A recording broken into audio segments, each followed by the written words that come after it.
Well, hi Emma, how are you? I'm good, how are you? Really good. That's good. Welcome to IRiQ Talking IR. Thank you for having me. It's so great to have you on board. So Emma, you're with Link Yes. as the booking team manager. Yes. So you're dealing with a few things for Yes. employers getting ready for Yes. Payday Super. Yes, Which I am. Internal and external. Yeah, within our internal team, but then obviously all of our clients and Yes. also helping the accounting team understand. Yes. So yes. Yes. Yeah. And for employers, Mhm. this is one of the most significant changes to the superannuation scheme. Mhm. Widely discussed as being the most significant since it came into effect. Yes. There's not much time No. until the Not 1st now. of July. That's No. right. And employers are probably at different stages of getting ready for Mhm. Payday Super. Yes. The 1st of July, as I mentioned, is fast approaching. Yes. And I think for those employers who haven't been doing a lot, there's a lot of work still to be done. Yes. For those who have been working on this, there's still some work to be done. Yes, that's Potentially. right. That's right. And as we know, everyone's at a different stage, no matter who you talk to, and even if they have been doing it for a little while, things are still popping up and issues are still arising here and there, but it's all a bit of kind of troubleshooting, I guess, at the moment. Okay, so from your perspective, what would you say are the most significant or the major consideration for employers right at the moment? I think being organised is really important. So I think especially in the lead up to 1 July, obviously from 1 July, you've got no time left. Your time's run out, so you really need to be on top of what's happening. And I feel like quite a few businesses are using the 1 July as a starting point instead of a to be ready by point. Yes. So that's a little bit worrying sometimes, but you've always got professionals out there too that can help you and talk you through that. But I think making sure that your software is capable and has the ability for Payday Super, I would hope majority of people do, but for a lot of smaller kind of, family businesses that only have a couple employees, whether it's mum or dad or the kids, we just need to make sure that our software is current and up to date and has the capability to do what we need it to do.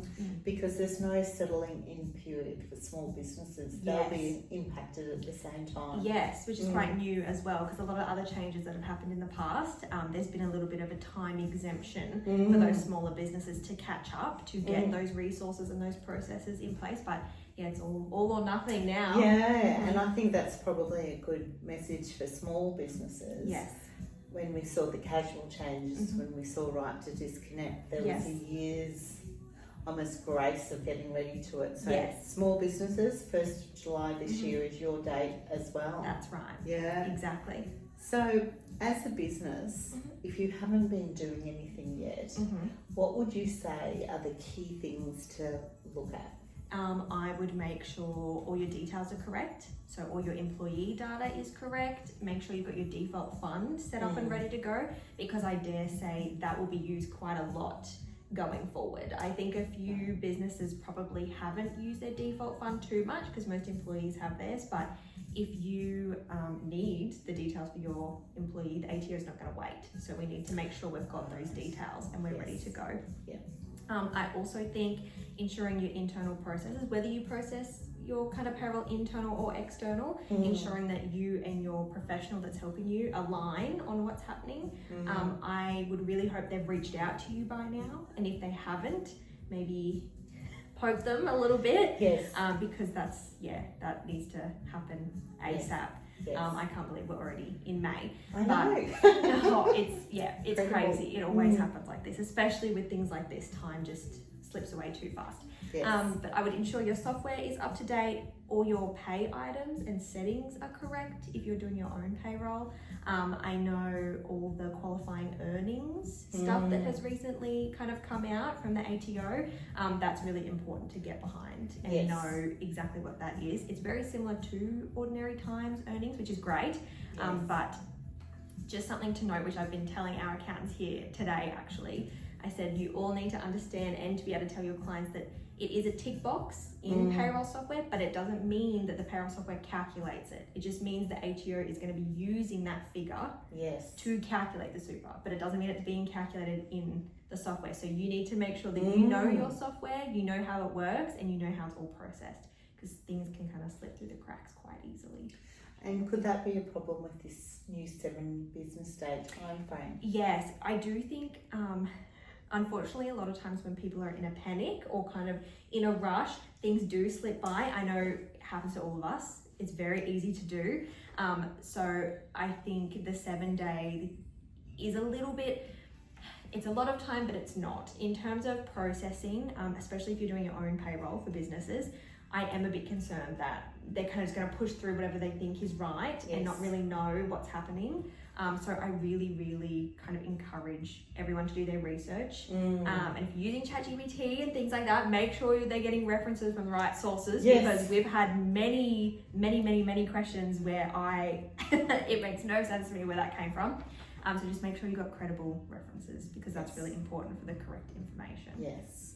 And so the 7 day time frame, we've also got the 3 days for the superannuation fund to allocate it to their member. Yes. What happens, or what do you see as being the other big ticket item for employers? I think cash flow is going to be a big one, because I think a lot of businesses, especially in this economy, and as we know, it's just kind of getting harder and harder, unfortunately. And I think employers have used the kind of quarter to save up the funds or to try and get funds either later in the quarter, whereas now you don't have that kind of time, the extra time to allocate to finding the funds if you do need them, if you don't have them. So I'm a bit concerned about how just the general public is going to go in terms of businesses as at 1 July, when they've got a whole quarter to pay, as well as Payday Super starting. So I'm hoping that everyone really gets organised and kind of has the funds sitting there ready to go, or is not already taking part in Payday Super, which we have been for a long time with our clients. But yeah, that makes me a bit nervous, makes me feel a bit sad for a few businesses that are going to struggle. It's tough out there to run a business, without a doubt. Interestingly, I was actually at my hairdresser's the other day, and we were talking about Payday Super, and they were saying that they've been paying super on a weekly basis for quite some time. So they've got the systems, they know what works, they know that it's happening. That's obviously part of what employers have time to do now, which is about testing it to see that it's actually doing what it should be. Exactly. And now that we're halfway through May, if you haven't already, I really, really encourage you to start, because it will take time. And even if you've only got a few employees, a simple pay item with the wrong setting in the back end, or submitting the payment, but especially in Xero, forgetting to approve it after submitting it. And it's honest mistakes, and I think that's also a great thing about the ATO's kind of year of leniency as well, is that it is important to give businesses space and time to figure it out, because it is new, especially with technology. And that my parents all complain all the time about technology changing, and so do I, honestly, sometimes, because it gets confusing and everyone's got to learn a whole new system. So I'm really glad that the ATO is having that kind of buffer. But at the same time, we don't want businesses to think that they've got a year of fully relaxed, or just pay it whenever you want, because there will be penalties. Like if the ATO find them, you will be penalised. Even though it might not be as harsh, or they have kind of noted they're going to be lenient, I don't think it's a free pass to kind of try and get away with whatever you can.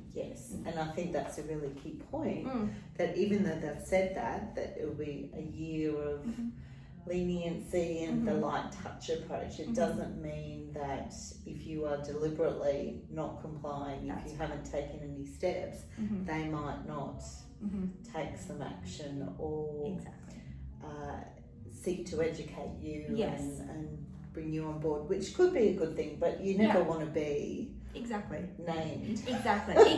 In a file. You don't want to be name and shame. Authority. No, that's right. And I think sometimes I think people forget that it is someone's retirement fund. You know, it's someone's money to live off when they are old and unable to work. Yes. Kind of transition. So I think it's important to note that it's not actually your money. It's, you know, it's your employees' money, and it's these individual people's money.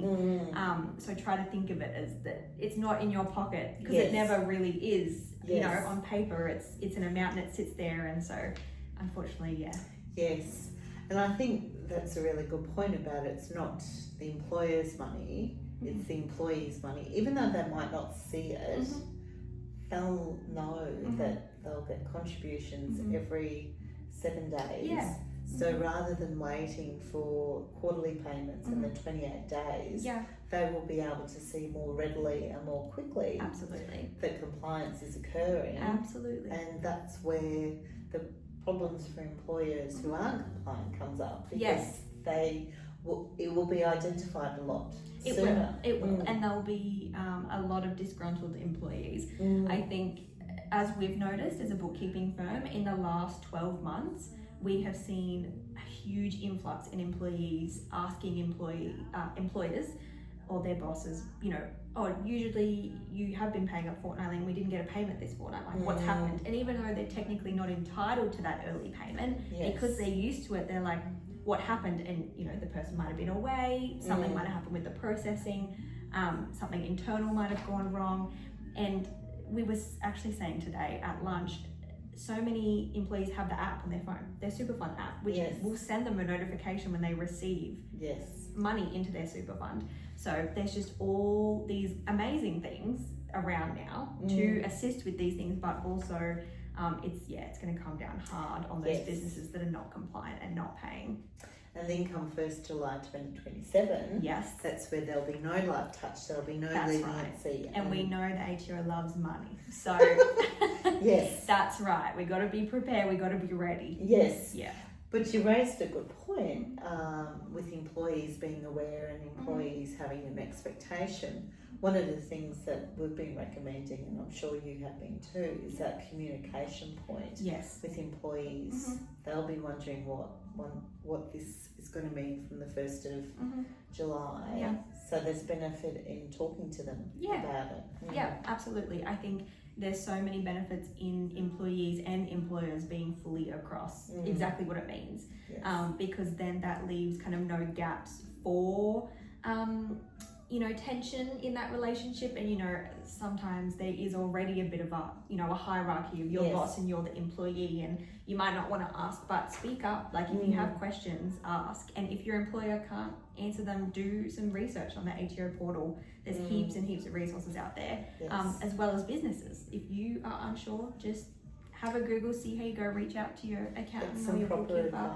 Absolutely. Super important with this stuff, because the compliance is, it's not crazy difficult, but it is very easy to get wrong just because of how everything is processed. And software, you know, software is wonderful, but also can make mistakes, and humans make mistakes. And we're in an age where for businesses there's so many different things they need to know that this is just one of many. So it pays to get it right. Absolutely. To know what you need to do. To get the resources, to get the support. The support, I think, is really important. Well, Emma, thank you so much for joining us. You're It's welcome. been great talking to you. No worries, anytime.